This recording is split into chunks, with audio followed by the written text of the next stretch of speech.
JBN, we keep you informed. I am Michelle Jones, and in the news, 16-year-old Kevin Richards of Old Arbor missing. An Ananda alert has been activated for 16-year-old Kevin Richards of Laugh Street, Old Arbor in St. Catherine, who has been missing since Saturday, August 20. She's of dark complexion, medium build, and about 5 feet 4 inches tall. Reports from the Old Arbor police are that about 5 p.m., Kevin was last seen at home, wearing a white blouse and brown tights. She has not been heard from since. Anyone knowing Kevin's whereabouts is being asked to contact the Old Arbor Police at 876-983-2255, Police 119 emergency number, or the nearest police station. Trelawny man charged after robbing woman in her parked vehicle.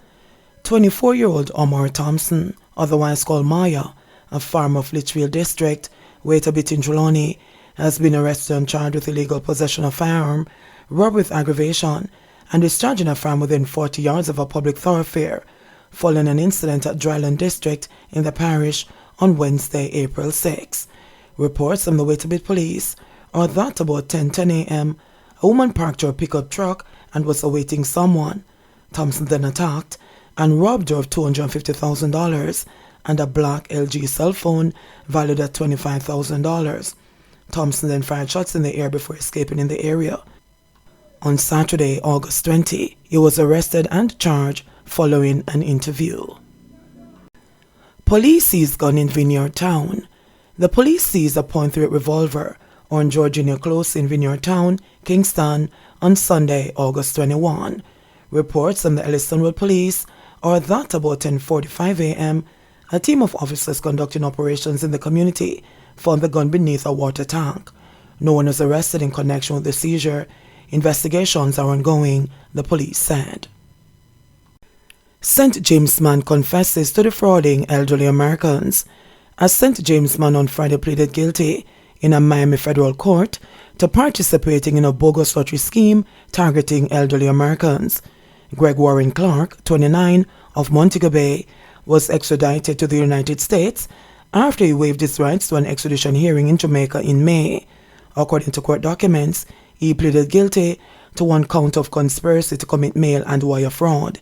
He is scheduled to be sentenced on October 28.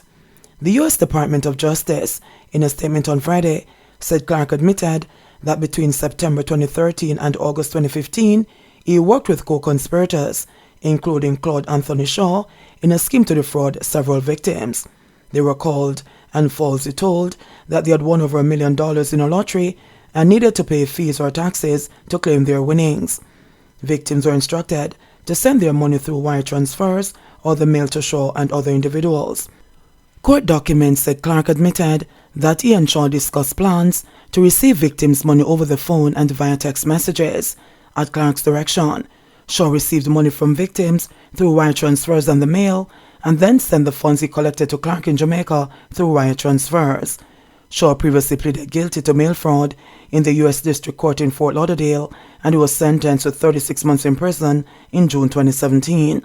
An indictment was later filed against Clark in the U.S. District Court for the Southern District of Florida and unsealed upon his extradition to the United States. She has no clue. Ex-PNP Senator wants Favour Williams fired over teacher migration crisis. Former People's National Party PNP Senator Wentworth Scaffrey says Education Minister Favour Williams should be sacked over what he claims is her incompetent handling of the crisis stemming from the migration of teachers to lucrative jobs overseas.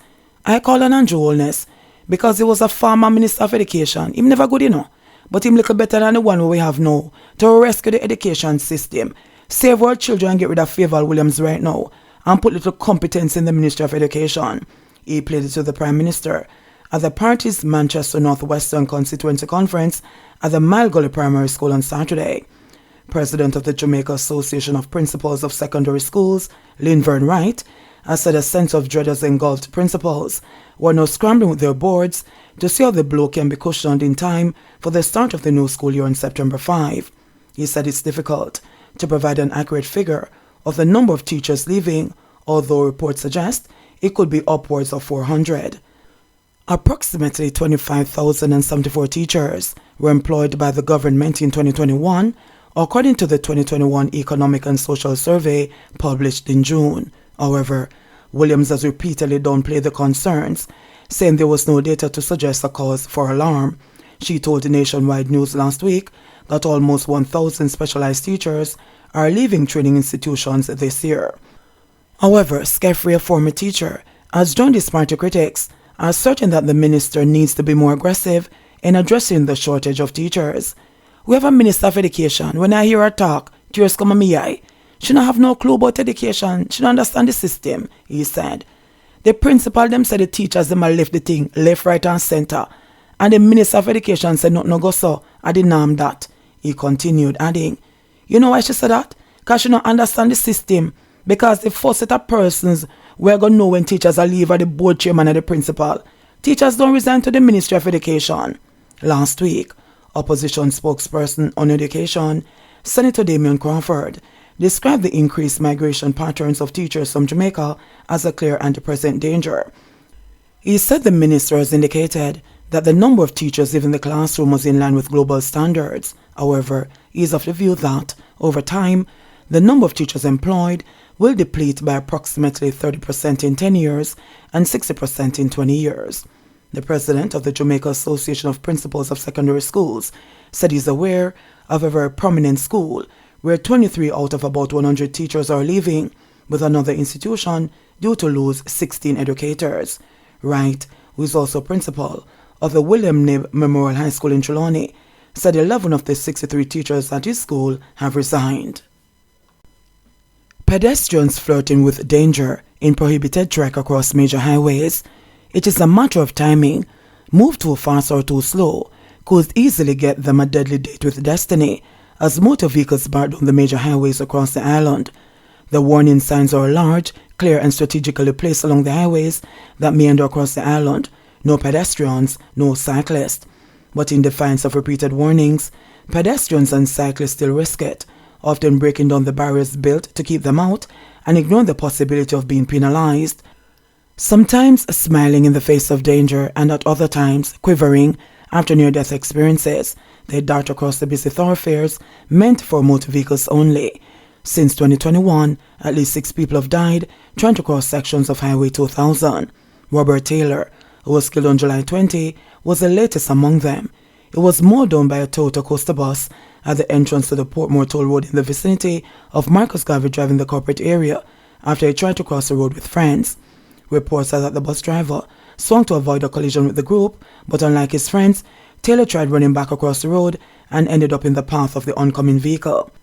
Since former Prime Minister P.J. Patterson launched the Highway 2000 project in 1999 with the objective to improve Jamaica's road infrastructure and eventually create a highway system that would link right across the island, operators have invested heavily in barriers and perimeter fencing to prevent animals and individuals from walking across the busy thoroughfares. But they face an ongoing problem of having to replace them as persons continue to break down the fencing to make their way across what is considered a danger zone. Jamaica Infrastructure Operators, JIO, which operates the east-west corridor of Highway 2000, said that last year it spent $16.5 million, 12% more than the 2020 sum for maintenance, which primarily included the rehabilitation and replacement of fences along the stretch. According to Nicole Custer, head of administration and communications at JIO, there are a few areas along the corridor where fence maintenance has been particularly routine. Perhaps most problematic, however, is a section of the entrance of the Portmore Toll Road opposite the Kingston Logistics Center, where there's a footpath created by pedestrians bent on crossing the highway. Last week, a section of the fence dangled openly. The area has been fixed several times, and each time they destroy it, Custer emphasized in an interview, what they are doing is a very dangerous practice, and at no time should anyone be crossing the highway. But some violators who spoke on Friday were amused that the authorities had caught on to their habit of destroying the fence every time it was fixed. Most are workers in and around the Kingston wharves and were adamant that without an overhead bridge, especially in that vicinity, they had no convenient alternative. The overhead bridge on the road is too far, and besides, people rob workers on the bridge. Last week, they hold up a man right there, said a lady, who identified herself as Shelley, pointing in the direction of a metal bridge closer to the Tinson Pen Aerodrome. Just then, a young lady voiced her annoyance as she was startled by a motorist who intentionally swerved in her direction as she crossed. "Don't fix the fence because they're going to tear down. Build an overhead bridge right here because we're not walking all the way down the road," offered one man who said he had been crossing the highway to and from work for 8 years. Fisherman Winston O'Neill said he's used to police stopping him on his bicycle ride and telling him he can't use the highway en route to his favorite fishing spots on the Old Causeway. "Me I do this long time before toll road. 30 plus years me I do fishing and security work. A lot of time police pull down upon me and tell me not to ride on the highway," he said, noting that he rides on the side of the road towards oncoming vehicles for safety. He added, "More often we bicycle men help the motorists too. Anytime them tire blow out or them run out of gas, is we them call and we go and buy gas to them." Under the Toll Road Act, any person guilty of maliciously or forcibly breaking, damaging, or destroying the property of a concessionaire is liable to a fine of up to $200,000 or up to 6 months imprisonment. Additionally, any person found riding, driving, or being upon any carriage, bicycle, tricycle, or other similar machine on the toll road could be fined up to $50,000 or sent to prison for up to 30 days upon conviction. The act, however, makes no mention of punishment for pedestrians, explained Dylan Warhop, senior toll road inspector at the Toll Authority of Jamaica. The main challenge posed by pedestrians is the fact that the police are not able to prosecute them until the Toll Road Act is amended and a fine is added for breaches, explained Warhop. At the start of this year, Audley Gordon, executive director of the National Solid Waste Management Authority, came under police scrutiny following a fatal accident in which he was involved on the toll road. According to reports, Gordon was driving his Toyota Prado SUV near Linstead in St. Catherine about 5 p.m. when he hit Donovan Mignot, a mechanic of Treadways District in St. Catherine, who was walking on the pavement along the Edward Seaga Highway, which runs from north to south. Mignot later died. 87 new COVID cases, no deaths. Jamaica recorded 87 new COVID-19 cases over a 24-hour period up to Saturday afternoon. There was no coronavirus-related death recorded. The overall coronavirus death toll in Jamaica remains at 3,237. There were 87 recoveries on the day, bringing that tally to 95,681. The newly confirmed COVID-19 cases brought the total number on record for the island to 148,824.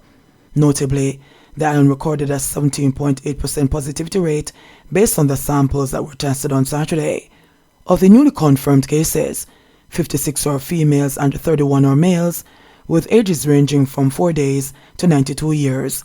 The case count was made up of Kingston and St. Andrew 32, St. Catherine 12, Manchester 10, Trelawny 8, St. Mary 7, Westmoreland 6, St. James 4, St. Anne 3, St. Elizabeth 3, Portland 1, and St. Thomas 1. There are 20 moderately ill patients, 4 severely ill patients, and 1 critically ill patient among 1,673 active cases now under observation in Jamaica. A total of 118 COVID-19 patients are now hospitalized locally. JBN, we keep you informed. Please remember to subscribe, like, share, leave us a comment, and click the notification bell to receive our daily news items.